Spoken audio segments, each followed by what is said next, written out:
Margo! Apo, alika na dito.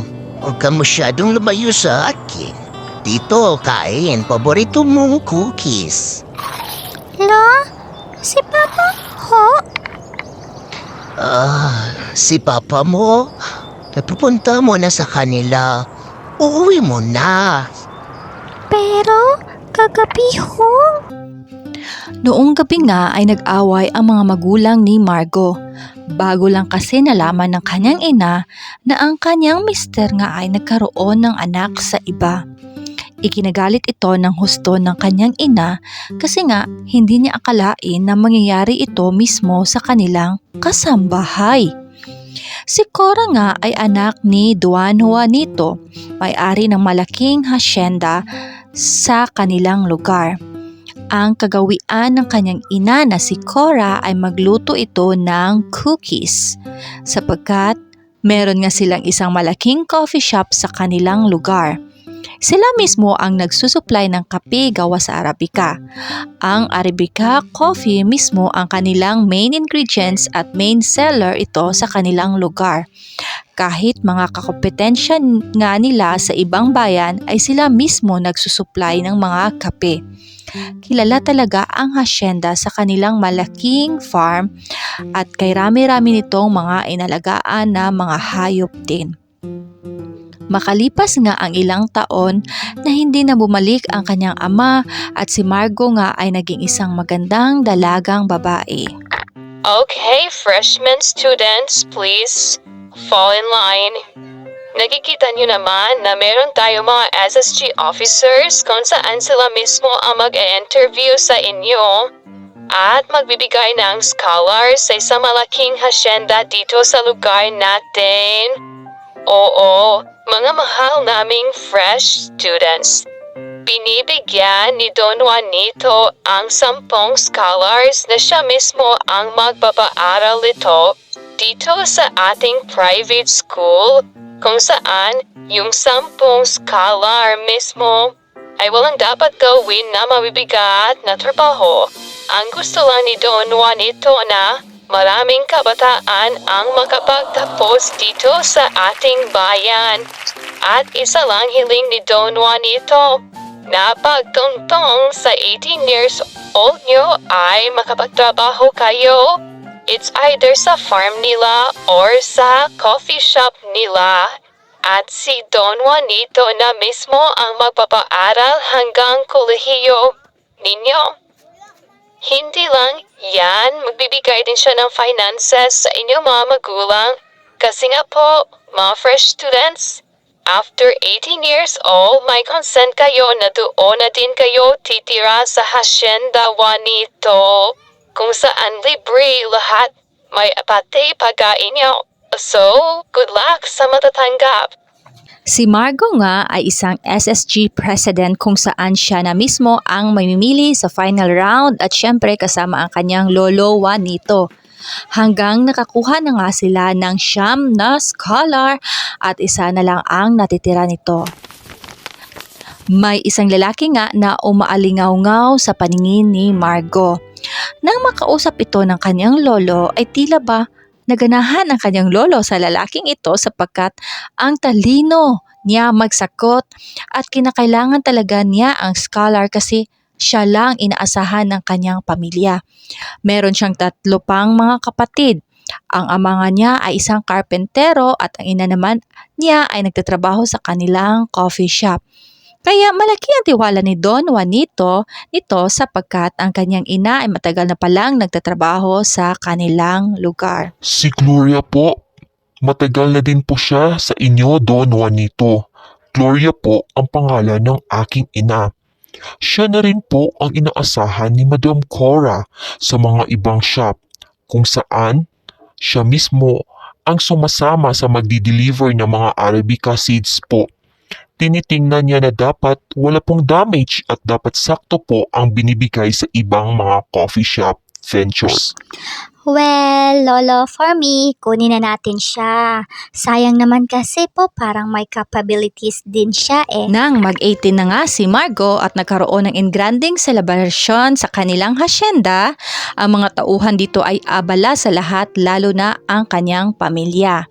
Siyempre, isa lang hiling ni Margo sa kanyang kaarawan kundi makasama ng buo ang kanyang pamilya. Dumalo nga ang ama ni Margo. Hindi man ito pinansin ng kanyang ina, ngunit pagmamahal ng kanyang ama kay Margo ay yun yung dahilan kung bakit dumalo siya. Niregaluhan nga niya si Margo ng isang magandang kabayo na ang pangalan naman nito ay Cinnamon. Kasi nga ang kulay nito ay kayumanggi. Nang magsimula na nga ang magsayawan ang debutante, syempre ang kanyang first stand ay walang iba kundi si Michael, kung saan kaklase niya ito. Habang si Elijah naman ay nasa upuan nakatingin lang kang Margo. Nagtapos nga ang selebrasyon at syempre ang papa ni Margo ay kinausap nga si Elijah na siya na ang bahala at mag-alaga kay Cinnamon. Umalis na nga ang papa ni Margo nang bigla. Papa! Sandali lang. Kailan ho ba kita makikita muli? Sobrang miss kita, Papa. Sa phone na nga tayo nag-uusap, tapos aalis ka ng maaga. Niyakap nga siya ng kanyang ama sabay sabi, Kung may problema man, tawagan mo lang ako. Pupunta ako agad. Kasi ikaw pa rin nag-iisa kong prinsesa. ang sabi nga ng kanyang papa habang ang kanyang ina naman ay nakatingin sa malayo. Kinuha nga ni Elijah ang kabayo para ilagay ito sa kwadra at doon nga araw-araw inaayos ni Elijah si Cinnamon. Inalagaan, pinapakain at nililigo. Nakita nga ito ni Margo pero parang nagsiselos siya kasi sa kanya naman niregalo si Cinnamon. Pero parang malapit ang kabayo kay Elijah. Magandang araw po, Binibining Margo. Gusto niyo ho bang masakyan si Cinnamon? Tiningnan lang ito ng pataray ni Margo at hindi pinansin. Nilapitan nga niya si Cinnamon ngunit nagalit ito. Napatawa lang si Elijah pero hinimas-himas niya si Cinnamon hanggang naging maamo ito. Sabay kinuha niya ng dahan-dahan ang mga kamay ni Margo upang tulungan itong umakyat sa kabayo. Naging maganda din ang kalooban ni Cinnamon nang makasakay nga si Margo nito. Hanggang ilang buwan lang makalipas ay natuto na rin si Margo na mag-alaga ng kabayo. Salamat Elijah sa lahat. Ang sabi ni Margo kay Elijah, ngumiti ito at umalis. Ilang taon din naging malapit sina Elijah at Margo. Kahit mas matanda ng kaunti si Margo, pero mas marunong naman sa buhay si Elijah at syempre mas matalino itong si Elijah. Kaya sa mga math subjects ni Margo ay nagpapaturo ito kay Elijah. Ilang taon na lang ay gagraduate na nga si Margo. At sa paralan nga ay may pumunta sa kanila na taga-ibang bansa kung saan tinutulungan nila ang mga fresh graduates sa kursong business ad. Nagsimula doon sa kanilang lugar. Ang South Korea International Ventures nga ay nagpunta sa paaralan nila Margo upang buksan ang isipan nila na pwede silang magtrabaho doon sa ibang bansa pagkatapos at pagka-graduate nila at magkaroon ng sariling negosyo after 5 years sa tulong ng kanilang kumpanya. Isa nga sa pangarap ni Margo ang makapunta sa ibang bansa at doon magtrabaho at mamunuhan. Nasa Koreano na lalaki ang gusto ni Margo na magiging first boyfriend nito. Makalipas nga ang ilang taon, Magandang umaga po, Don Juanito. Si Marco po, punta po kami ngayon sa kwadra ni Cinnamon para po siya ang magpakain ito at magpaligo ho. Naku, iho. Kanina lang madaling araw umalis ang apo ko. Napunta na siya ng Korea. Hindi ba niya nakwento sa'yo? Yun kasi ang pinapangarap niya. Bali matagalan siya doon. Kasi gusto niya magkaroon ng negosyo na coffee shop doon kung saan patok na patok kasi nga malamig ang lugar doon. Dapat magtatrabaho siya doon ng 5 taon tapos mag-aasawa ng Koreano at magkaroon ng negosyo. Yun yung pangarap niya na magkaasawa nga ng Koreano. Ito talaga apo ko. Ewan ko nga sa kanya. Parang nadala na siya sa pinapandood niya na K-drama. Napayuko nga lang si Elijah at dahan-dahang itong umalis. Hindi niya akalain na hindi man lang nagpaalam si Margo sa kanya, kahit kay Cinnamon, nga ay hindi man lang ito nadalaw.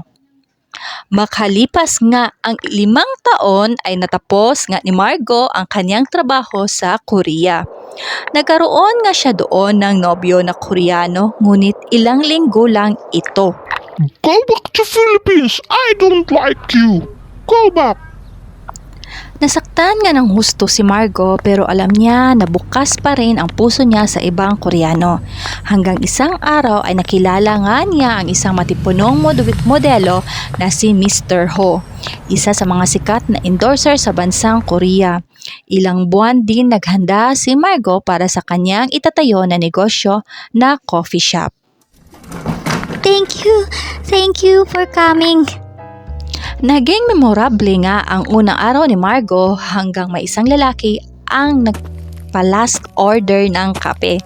Sa lamig nga ng panahon ay nagsuot siya ng makapal na tela pati ang kanyang tenga, ang kanyang muka at mata lang ang makikita. Good evening, sir. I'll be closing. Sorry, what do you want? I really need Arabica coffee, and I heard that this is your first day. So let me be the last guest if you want. Hinanda nga ni Margo ang kanyang order habang nakatitig naman itong lalaki. At bigla nga kinuha niya ang takip ng kanyang bibig at nakita ito ng buo ni Margo. Nagulat at namumula si Margo kasi nga kaharap niya ang kanyang ideal Korean na si Mr. Ho. Ang bilis ng tibok ng kanyang puso. Hala! Di ba ikaw si Mr. Ho? Yung sikat na model endorser? Kinalaunan nga ay gabi-gabi pumupunta si Mr. Ho para mag-order ng kape nito. At isang gabi nga kasama mga kaibigan ni Mr. Ho para magkape sila sabay kwentuhan. Ay bigla lang ito lumapit kay Margo sabay sabi na, I have always a great day with you because of your coffee. It is really good. Where did you get this? To be honest, this is one of our biggest seller in Philippines. This is our legend coffee bean. My grandpa is the owner of our hacienda. And if you want to come in our place, it is really so nice. It's just like Korea. The weather is so cold too. So, I'll be planning to visit next month. napawaw nga ito si Mr. Ho at gusto din niyang sumama papuntang Pilipinas. Hey Mr. Ho. Thank you for being a suki. Suki? Yes, you know, daily customer. I can tour you around on our place, especially in our hacienda. Then I have also a proposal. What it is? Can you be my endorser of my shop? Because I really want to grow her in your place. Yes, no problem. I totally agree on it. No worries. But you should treat me. Kaya nga nagsimula na ipaskil ni Margo ang kanyang mukha sa shop at sa social media nga ito ay binobroadcast ni Margo.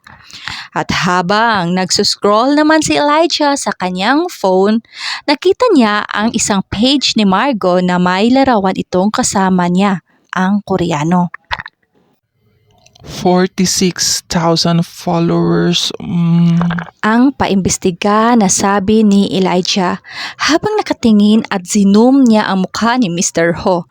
At laking gulat niya sa recent post ni Margo, "See you soonest Philippines." Nabigla at napatalon si Elijah kasi nga makikita niya ulit si Margo.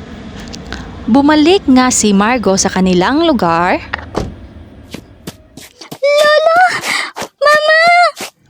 Ang pasaya at sabik na makitang muli ang pamilya niya, niyakap niya ito at nang makita niya si Elijah ay bigla niya itong nilapitan at niyakap. Elijah! Uy, ang laki mo na, Elijah, ha? May muscles ka na pala. At napatameme naman itong si Elijah. Ay, Lo, Ma, si Mr. Ho po pala.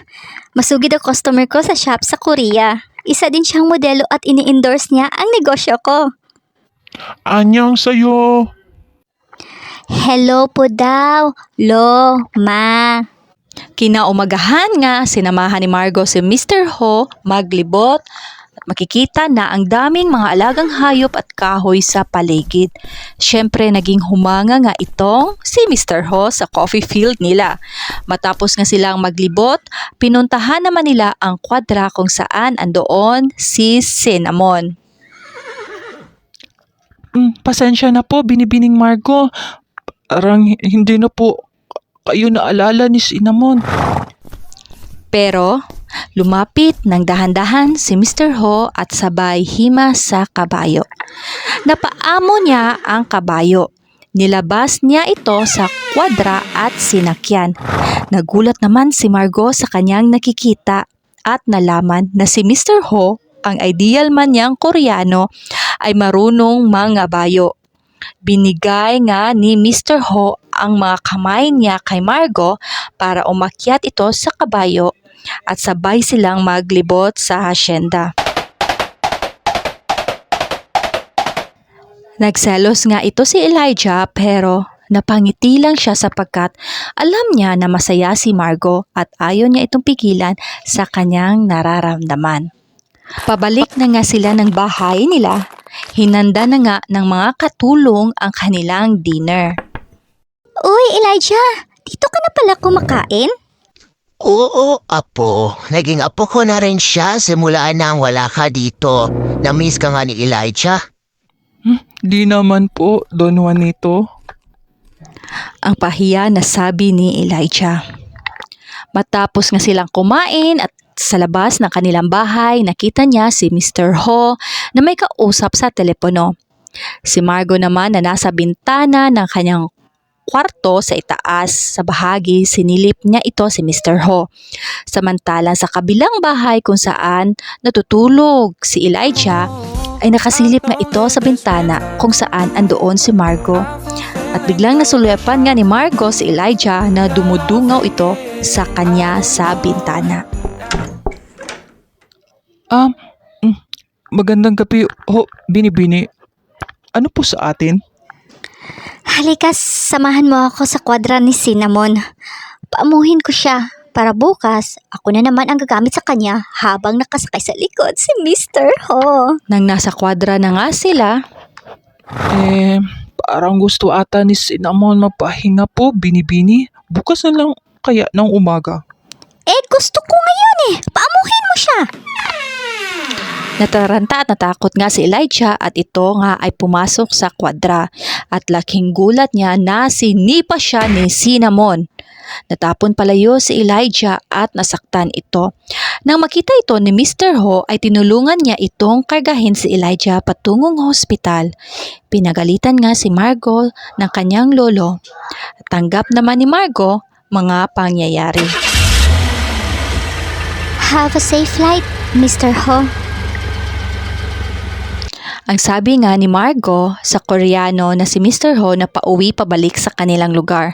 Samantala si Margo nga, tiket na sana siya pero kailangan niyang samahan si Elijah sapagkat sa kanyang mga kasalanan na nagawa. 3 araw nga nagpagaling si Elijah sa ospital at natuwa naman ang kanyang pamilya na walang bone damages ang nangyari. Habang si Margo naman ay nasa kanilang bahay, inantay na makauwi si Elijah. Naghanda ito ng masarap na sabaw at paborito ni Elijah na fried rice. Lo? Si Elijah ho? Nasa kabilang bahay, apo, nagpapahinga. Lo, kumain na po ba kayo? Oo anak, tapos na kaming kumain. Pero si Elijah hindi pa, walang gana daw. Elijah, pananghalian mo. Sorry talaga sa lahat.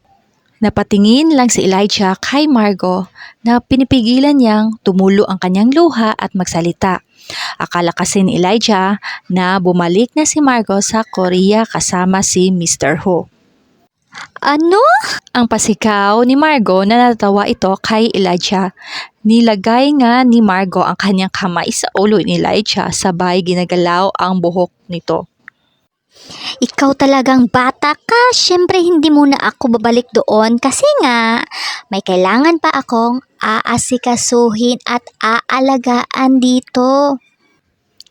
Napatayo nga si Margo habang kinakausap niya si Elijah at bigla nga itong niyakap ni Elijah na nakatalikod si Margo. Mga mukha ni Margo na nabigla at hindi niya alam ang kanyang gagawin sapagkat rinig niya ang mga tibok na puso ni Elijah. Humarap ng dahan-dahan si Margo at napatitig na medyo may kaunting galit siyang pinapakita kay Elijah. Binibining Margo, alam mo, Nang biglang may tumawag sa phone ni Margo. Sinagot nga ni Margo ang phone at dali-dali itong umalis. Papa? Papa? Musta? Okay papa, sige papa. Sasabihan ko si mama. Pasok. Ma, hindi ka pa pala tulog. Tumawag sa akin si papa. Manghihiram daw siya ng pera pang ospital ng kanyang asawa. Mga anak na daw, need ECS kasi po. Hay nako Margo, anak, halika nga. Alam ko na may pera ka at alam ko na hindi yan hihingi ng tulong ang papa mo sa akin, lalo na sa lolo mo.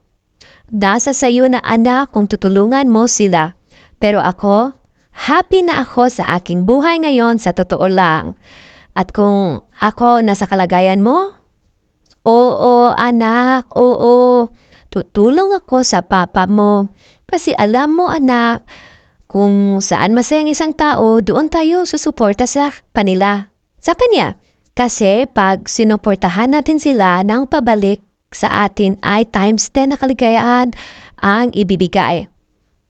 Pera lang hinihiling ng papa mo at for sure makikita mo pa yan, di ba? Basta wag ka lang kunin sa akin, ikaw ang treasured princess ako. Agad-agad naman pinadalhan nga ni Margo ang kanyang ama na worth 100,000 at nag-ambag naman ang kanyang lolo at mama nito na another 100,000. Laking saya ni Margo na kahit anuman ang dinaanan ng kanilang buhay ay nagtutulungan pa rin sila sa isa't isa. Samantala, si Elijah nga ay nagpapagaling. Si Margo naman ang nag-aalaga nito kay Cinnamon. Hanggang naamo na nga nito ang kabayo. Biglang nasa likod nga si Elijah, nakamasid lang kay Margo. ang galing nyo na ho, binibining Margo. Uy, Elijah! Aray po, binibini. Pasensya na. Teka, kumusta ka? Kumusta sa inyo? Hindi ba nagalit sila inay at itay mo? Mga ilang araw ka rin doon sa inyo ha? Na-miss ka ng pamilya mo ata sobra. Umuwi nga itong si Elijah sa kanila para doon magpagaling kasi nahihiya na siya na si Margo na ang nagpapakain sa kanya. Ang hindi alam ni Margo na matagal-tagal na din nahulog ang loob ni Elijah sa kanya. Hindi lang niya ito masabi-sabi sapagkat ayaw niya magalit at umiiwas si Margo sa kanya. Habang nakasakay nga si Margo sa kabayong si Cinnamon, ay binigay niya ang kanyang kamay kay Elijah at doon nga silang dalawa ay nangangabayo sa kanyang hasyenda. Pinaliguan nila ng sabay si Cinnamon sa ilog kung saan ang dalawa din ay basang-basa sapagkat naglalaro sila ng tubig habang pinaliguan si Cinnamon. At bigla nga itong niyakap paharap ni Elijah si Margo sabay sabi na, Gusto kita. napatulala lang si Margo habang ang dibdib nga nitong dalawa ay nagdikitan at ramdam ang kanilang mga tibok na puso. Sorry, Margo. Pero alam mo, gustong gusto kita. Sa wakas, nasabi ko rin ito sa iyo. Walang problema kung ayaw mo sa akin. Pero masaya ako kasi nasabi ko ito sa iyo ng harap-harapan. Nang tayong dalawa lang. Ikaw talaga Cinnamon, ha? Alam mo, kung nakakasilita lang yan si Cinnamon, baka siya na mismo magsabi sa iyo kung gaano kita kagusto. Kay Cinnamon ko lang sinasabi ang mga nararamdaman ko ngayon. At ngayon nga sa harap ko at lakas ng loob, sa sobrang gusto kita, ay mahal na kita, Binibining Margo. Hindi nga alam ni Margo ang sasabihin niya nito kay Elijah. Sa kanilang dinner nga, kasama nga kumakain sina Don Juanito, Mama Cora, Margo at Elijah. Hello, Ma. Bukas na ho, umaga aalis na ako. Balik na ako sa Korea. May monthly monitoring kasi ako sa negosyo doon. Bigla nga napatayo si Elijah at umalis ito ng mabilis. Nagtinginan nga sila at hinabol naman ito ni Margo. Sa likod nga ng kanilang bahay kung saan tanaw mo ang kanilang coffee field ay nakatayo at malayo ang isip ni Elijah. Elijah, sorry pero aalis na ako. Alam mo, yung nararamdaman mo, sana hindi yan mawala ha. Kasi andito lang ako. Kaya mo ba akong hintayin, Elijah? Tiningnan nga ito ng mabuti ni Margo at sabay yakap. Nabigla si Elijah sa mga gustong ipahawatig at sinabi ni Margo na para bang gusto niya na magkakilala pa sila nito ng husto. Napangiti lang si Elijah at niyakap niya din si Margo ng mahigpit. At sabay sabi, Mag-ingat ka doon, Binibining Margo. kinaumagahan nga umalis na pabalik si Margo sa Korea kung saan inaasikaso niya ang kanyang negosyo. Samantalang si Mr. Ho nga ay may kasabay na kadate sa kanilang shop. Ikinasaya naman ito ni Margo na ang Koreano ay hindi talaga para sa kanya. At balak na niya iwanan ang negosyo at ibigay ito sa kakilala niyang Pinoy na gustong magkanegosyo sa Korea. Ang puso nga niya ay nandoon sa hacienda kung saan ang tunay na pagmamahal at saya at nararamdaman niya ay nandoon sa mga tao na nakapalibot nga. Nang palapag na nga ang eroplano at andoon na ang mama at lolo ni Margo na nag-aantay sa kanya.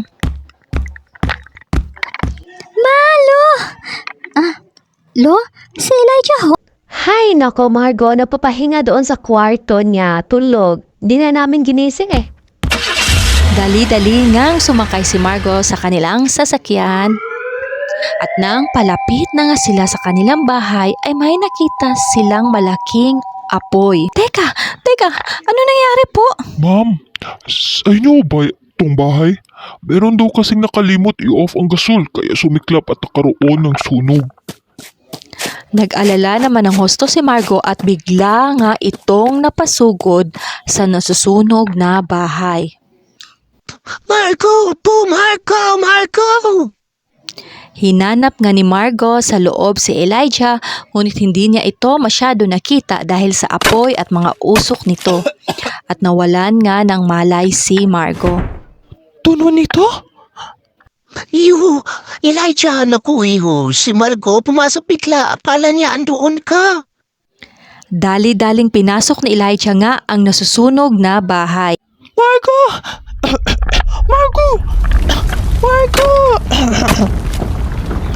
At nakita nga ni Elijah si Margo at doon binuhat niya ito. Ngunit biglang may nahulog na gawa sa kahoy at hindi sila makadaan. Bigla nga sa likod na parte ng bahay ay may isang malaking tunog at doon pinuntahan ni Elijah habang bitbit niya si Margo. Yun pala ang kabayo nilang si Cinnamon na sinira ang likod na bahagi ng pader sa bahay upang makagawa ito ng butas at makatakas ang dalawa. Natapos nga ang malaking apoy at ang natira nito ay mga usok, samantala si Margo ay nasa kanyang kwarto nagpapahinga, unti-unti niyang binuksan ang kanyang mga mata. At may nakita siyang anyo ng pagmumukha hanggang ito'y nahubog niya sa mukha ni Elijah. Napaiyak nga si Margo at bigla niyang niyakap si Elijah. Please, huwag mo sabihin na tulog ako, please. Kinurot nga ito ni Elijah at napaaray nga si Margo. Napatayo sila sa bintana sa kwarto ni Margo at tinitingnan nila ang labas kung saan wala na ang tinitirhan na bahay ni Elijah. Naalala naman ni Margo na kung saan dumudungaw itong si Elijah sa bintana ng kanyang kwarto para silipin siya. Makalipas nga ang ilang linggo, nagpiknik nga ang maglolo sa gilid ng ilog kung saan ginagawa nila noong bata pa si Margo. At may biglang mga bulaklak na nasa ilog, mga rosas na kay dami-dami. Hinanap nga ni Margo kung saan galing ang mga rosas na ito na inaalo ng ilog. At sa unahan nga sa paglalakad niya ay may bigla siyang nakita na isang maliit na tent na nakabukas. Maraming mga bulaklak sa labas. May handang pagkain sa isang basket nakalagay at may isang tela na kulay pula, may prutas, wine at baso ito. At nang biglang lumubog nga ang araw, kumislap naman ang mga palumuti na nilagay sa tent.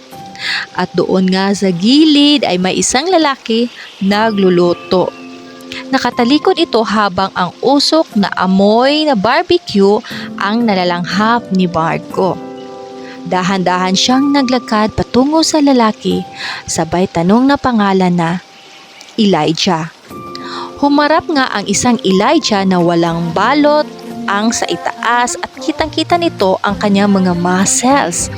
Napayuko lang bigla si Margo at napasabi naman ng sorry si Elijah. Sinadya ni Elijah na hindi magsuot ng t-shirt kasi daw mangangamoy siya sa unang date niyan sa gusto niyang babae. Nagtaka naman si Margo kung sino ang binabanggit na babae ni Elijah. At nang hinatid nga ni Elijah sa isang open tent si Margo, at doon makikita ang mga larawan nang simula niya makilala si Margo sa paaralan kung saan freshman siya at SSG president si Margo. Sa dibu ni Margo na kung saan nakamasid lang siya, sa larawan kung saan inalagaan at pinapakain ni Margo si Cinnamon, at marami pa mga ibang larawan na mukha ni Margo ang makikita. Mga kumigislap sa mga larawan ay napahanga itong si Margo at alam niya mismo sa kanyang sarili na nahulog na rin ang kanyang loob sa mas bata pa sa kanya. Pero alam niya na age doesn't matter. Walang pinipili ang edad. Ang pagtibok ng puso at sino man titibukan nito. Naging masaya nga sila sa unang araw ng date nila, kasama nila ang kanyang lolo, mama at si Cinnamon. At dito nagtatapos ang May-December affair.